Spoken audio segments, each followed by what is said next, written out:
রুদ্র থেকে স্বীকারোক্তি নিয়ে রুদ্রকে পুলিশের হাতে তুলে দিল ফুলকি আর লাবু। হ্যাঁ বন্ধুরা, এমনটাই দেখা যাবে। তাই সম্পূর্ণ জানতে ভিডিওটিতে লাইক দিয়ে চ্যানেলটি সাবস্ক্রাইব করে দেখতে থাকুন। গল্পের শুরুতেই দেখা যাবে রোহিত সবার সামনে বলতে থাকে, জানিস আজকে কোথায় গিয়েছিল ফুলকি? ওই অশোকনগরের ভাঙা মন্দিরে। সেখানে নাকি ও পুজো দিতে গিয়েছিল। আর যখন আমি ওকে দেখে ফেললাম তখন ওনার পুজো দেওয়ার মনটাই উঠে গেল।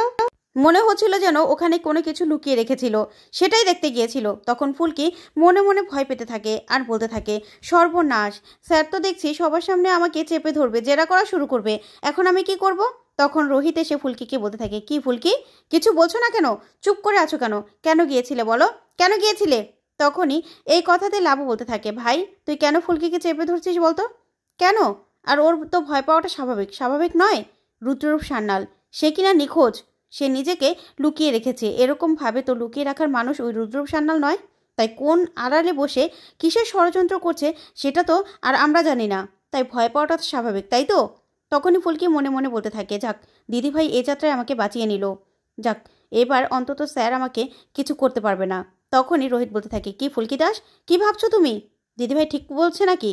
তখনই ফুলকি বলতে থাকে, হ্যাঁ স্যার, ঠিকই তো। তো আপনারাও না সবাই সাবধানে থাকবেন। ওই জামাইবাবু কি থেকে কি করবে তার তো ঠিক নেই। সে তো একজন এখন হিংস্র বাঘ হয়ে গেছে। কখন কাকে কিভাবে সবল দেবে সেটা তো আমরা কেউ বলতে পারি না। তাই না, আমার খুব ভয় করছে। তখনই রোহিত অবাক হয়ে যায় ফুলকির কথা শুনে আর মনে মনে বলতে থাকে, ফুলকি তুমি তো আমার থেকে কিছু লুকোচ্ছ, কিছু তো লুকোচ্ছ। তারপরে সকালবেলায় দেখা যাবে ফুলকি ঝিনুকের সঙ্গে দেখা করে। তখন ঝিনুক বলতে থাকে, ফুলকি কোনো খোঁজ পেলি? তখন ফুলকি বলতে থাকে, না রে দিদিভাই, কোথাও খোঁজ পেলাম না। তোরা খোঁজ পেয়েছিস? তখন ঝিনুক বলতে থাকে, না, কোথাও খুঁজে পেলাম না। তখনই ভম্বলকে ফুলকি বলতে থাকে, ভম্বলদা তুমি কোথাও খোঁজ পেলে? তখন ভম্বল বলতে থাকে, না রে, সব জায়গায় তন্ন তন্ন করে খুঁজেছি, কোথাও পাইনি। কোথায় চলে গেল বলতো? তখন ফুলকি বলতে থাকে, আচ্ছা দিদি, আমার মনে হচ্ছে কোথাও মনে হয় পালিয়েছে। তখন ঝিনুক বলতে থাকে, না রে ফুলকি, যেভাবে আমি বেঁধে রেখেছিলাম ওখান থেকে কেউ নিজে ইচ্ছে করে কেউ যদি ওনাকে ছুটিয়ে না নিয়ে যায় না, তাহলে ওনার পক্ষে ছোটা সম্ভব নয়। তখন ফুলকি বলতে থাকে, কি বলছিস দিদিভাই? তাহলে কি জামাইবাবুকে ওখান থেকে কেউ ছাড়িয়ে নিয়ে গেছে? তাহলে তাহলে জামাইবাবু এখন কেমন আছে, কোথায় আছে কি জানি। আবার কখন আমাদের উপর কি হামলা করবে তা তো ঠিক নেই। তখনই সেখানে লাবু চলে আসে আর এসে বলতে থাকে, না ফুলকি, কেউ কোনো খোঁজ পাবে না ওর। তখন এই কথা শুনে ফুলকি অবাক হয়ে যায়, বলতে থাকে, দিদিভাই তুমি? তখনই লাবু বলতে থাকে, হ্যাঁ ফুলকি, আসলে রুদ্ররূপকে আমি সরিয়ে দিয়েছি। যা শুনে ফুলকি খুশি হয়ে যায়, বলতে থাকে, কি বলছো দিদিভাই, তুমি সরিয়ে দিয়েছো? তখন লাবু বলতে থাকে, হ্যাঁ। তখন ঝিনুক বলতে থাকে, কিন্তু দিদিভাই আপনি কি করে জানলেন? তখন লাবু বলতে থাকে, আসলে তোমাদের কথাগুলো না কালকে আমি শুনে ফেলেছিলাম। তারপরে আমি ভাইয়ের কাছ থেকে লুকোতে ওই শয়তানটাকে অন্য জায়গায় সরিয়ে নিয়েছি। তখন ফুলকি বলতে থাকে, কিন্তু দিদিভাই তুমি একা কি করে সরালে? রুদ্রকে একা সরানো কি সম্ভব? তখন লাবু বলতে থাকে, না, আমার কিছু লোক ছিল বিশ্বস্ত, তাদেরকে নিয়েই আমি ওকে অন্য জায়গায় সরিয়ে দিয়েছি। তখন ফুলকি বলতে থাকে, দিদিভাই তুমি যে আমাকে কি বাঁচানো বাঁচালে কি বলবো, না হলে স্যারের কাছে তো আমি ধরাই পড়ে যেতাম। তখন লাবু বলতে থাকে, না ফুলকি না, ভাইয়ের কাছে তুমি ধরা পড়বে না, কারণ ভাই তো সোজা পথে চলার মানুষ। ভাই কখনোই এটা মেনে নিত না, কারণ ও চাইতো যে আইনের পথ দিয়েই ওই রুদ্ররূপ সান্যালের শাস্তি হোক। কিন্তু রুদ্ররূপ সান্যালের মতো জানোয়ারের কখনো আইনের পথে শাস্তি হতে পারে না, কখনোই না। আসলে তুমি আমাকে জঙ্গল থেকে তুলে এনেছো না, কি বলবো, তাই আমি তোমার কাছে সারা জীবন ঋণী থাকবো। তখন ফুলকি বলতে থাকে, না না দিদিভাই, এটা তুমি কি বলছো? তোমার জন্য করবো না তো কার জন্য করব? তখন লাবু বলতে থাকে, তোমার জন্যই তো আমি এখানে আজকে লাবণ্য সান্যাল হয়ে দাঁড়িয়ে আছি, না হলে তো আমি দাঁড়িয়েও থাকতে পারতাম না। আমার যে কি অবস্থা হতো সেটাই তো আমি ভাবতে পারছি না। আচ্ছা, রুদ্র কোথায় আছে, যাবে? চলো। এই বলেই ঝিনুক আর ফুলকিকে নিয়ে রুদ্রর ওখানে চলে যায় লাবু। তখনই ফুলকি বলতে থাকে, আচ্ছা দিদিভাই, এটা তো গোডাউন এলাকা, আর আসার সময় তো সব গোডাউন দেখলাম। তখন ঝিনুক বলতে থাকে, আচ্ছা লাবুদি, এখানে আপনি যে নিয়ে এসেছেন তখন কেউ আবার চলে আসবে না তো? তখন লাবু বলতে থাকে, না, সেটা কিছুতে সম্ভব নয়, কারণ চারদিকে আমার লোক পাহারায় আছে, কেউ কোনো দিন এখানে আসতে পারবে না।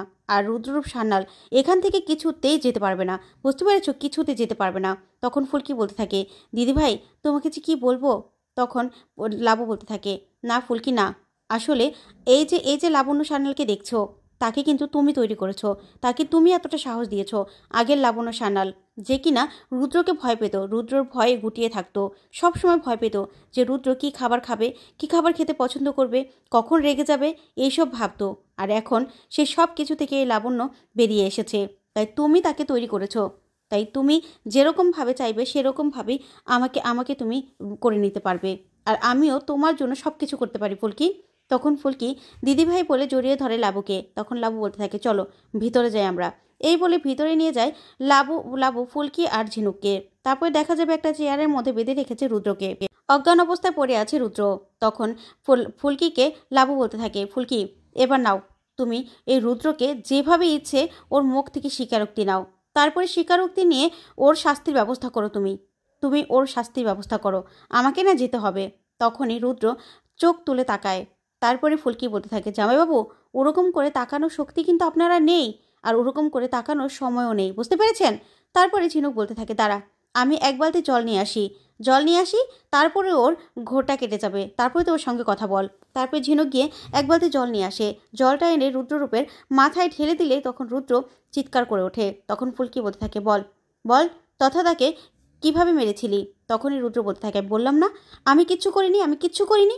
তখন ফুলকি বলতে থাকে না এভাবে হবে না, দাঁড়া আমি আসছি। ওইদিকে ঝিনুক ইচ্ছে মতো চর মারতে থাকে রুদ্রকে। তখন রুদ্র মনে মনে বলতে থাকে না এই মেয়েগুলো প্রচণ্ড ক্ষেপে গেছে, আমাকে কিছু একটা করতে হবে, আমাকে কিছু একটা করে এখান থেকে বেরিয়ে যেতে হবে। তারপর দেখা যাবে ফুলকি একটা গরম শিক নিয়ে আসে আর বলতে থাকে এই শিকটা দিয়ে পিঠে একদম বসিয়ে দেবো, তাড়াতাড়ি স্বীকার কর, স্বীকারোক্তি দে। কিন্তু রুদ্র তখনই মনে মনে কিছু একটা ভেবেই অজ্ঞান হওয়ার নাটক করতে থাকে। তখন ঝিনুক বলতে থাকে ও অজ্ঞান হওয়ার নাটক করছে ফুলকি। তখন ফুলকি বলতে থাকে হ্যাঁ নাটক করছে তো, তাহলে ওর পিঠে একদম শিকটা বসিয়ে দেই। তখন ঝিনুক বলতে থাকে না ওকে না এভাবে পড়ে থাকতে দে, ও পড়ে থাকুক, দেখি কতক্ষণ পড়ে থাকতে পারে, তুই চল এবার আমরা বাইরে যাই। তখনই ফুলকি সেই শিকটা ফালিয়ে দেয়। তারপরে দেখা যাবে ঝিনুক বলতে থাকে দাঁড়া ওর হাতের বাঁধনগুলো আরও জোরে বেঁধে দেই। তারপরে হাতের বাঁধনগুলো আরও জোরে বেঁধে দিতে থাকে ঝিনুক। তারপর ফুলকি বাইরে গিয়ে দাঁড়ায়। তারপরে দেখা যাবে ঝিনুক রুদ্রকে ভালো করে বেঁধে রেখে বাইরে আসে। তখন ঝিনুক এসে বলতে থাকে জানিস যে বাঁধটা দিয়েছি না এই বাঁধটা ও কখনোই খুলতে পারবে না, আমি জানি। ওর জ্ঞান ফিরে আসার পরে কিন্তু ও বাঁধনটা ছুটানোর চেষ্টা করবে, কিন্তু ও যত চেষ্টা করবে ততই বাঁধনটা টাইট হবে, ও কিছুতেই ছুটতে পারবে না। তখন ফুলকি বলতে থাকে দিদিভাই আমরা যা করছি ঠিক করছি তো? তখন ঝিনুক বলতে থাকে হ্যাঁ অবশ্যই ঠিক করছি, কারণ ওর মতো শয়তানের এভাবে কোনোদিনও শাস্তি হতো না, বুঝতে পেরেছিস? কোনোদিনও শাস্তি হতো না। তখন ফুলকি বলতে থাকে জানিস তো দিদিভাই স্যারের কাছ থেকে না আজও পর্যন্ত আমি কোনো কিছু লুকিয়ে রাখিনি, কোনো কিছু না, এই প্রথম কিছু লুকোলাম। আমারও খুব কষ্ট হচ্ছে জানিস তো, জামাইবাবুর এ অবস্থা করেছি, স্যারও নিশ্চয়ই কিছু বলবে না। তখন ঝিনুক বলতে থাকে ফুলকি দাস খালি তুই ভালোবাসা স্যার বলিস তাই তো? তখন ফুলকি বলতে থাকে কি করবো বলতো দিদিভাই, আমি যে স্যারকে প্রচণ্ড ভালোবাসি। তখন ঝিনুক বলতে থাকে হ্যাঁ ভালোবাসিস বলেই তো এরকম পাগলামো করিস তাই তো? আমার জীবনে ভালোবাসাও নেই পাগলামোও নেই। তখন ফুলকি বলতে থাকে জানিস তো স্যারের মতো না তমাল দাদা। তখন ঝিনুক বলে ফুলকি তুই কী রে এমন একটা মাথার মধ্যে বোঝা, তারপরে তোর এসব কথাগুলো আসে? আর তমালবাবু না বিবাহিত, তার স্ত্রী আছে, তার স্ত্রী এখন বর্তমান বাসায় আছে। তখন এই কথাতেই ফুলকি বলতে থাকে দিদিভাই তুই কেন এই কথা বলছিস বলতো? তারপরে দেখা যাবে ঝিনুক সেখান থেকে সরে যায়। তখন ফুলকি মনে মনে বলতে থাকে না দিদিরও মনে হচ্ছে মনের মধ্যে কিছু একটা চলছে তমাল দাদাকে নিয়ে, ওদের না আলাদা করে কথা বলার ব্যবস্থা করে দিতে হবে। ওদিকে দেখা যাবে লাবণ্যকে একজন ইনভাইট করে যায় একটা উদ্বোধন করার জন্য। তখনই ফুলকি গিয়ে জানতে পেরে খুশি হয়ে যায়, বলতে থাকে যাক দিদিভাই তাহলে তো ভালোই হবে, আমরা হইচই করতে পারবো। তখন লাবু বলতে থাকে হ্যাঁ। তখন ফুলকি চিন্তায় পড়ে যায় আর বলতে থাকে না জামাইবাবু তো এখানে একা থাকবে, তখন যদি উনি পালানোর চেষ্টা করে? তখন লাবু বলতে থাকে না ও কিছুতেই পালাতে পারবে না। ওইদিকে রুদ্র পালানোর চেষ্টা করতে থাকে। তো বন্ধুরা আজকের আপডেটটি কেমন লাগলো কমেন্ট করে জানাও। ধন্যবাদ।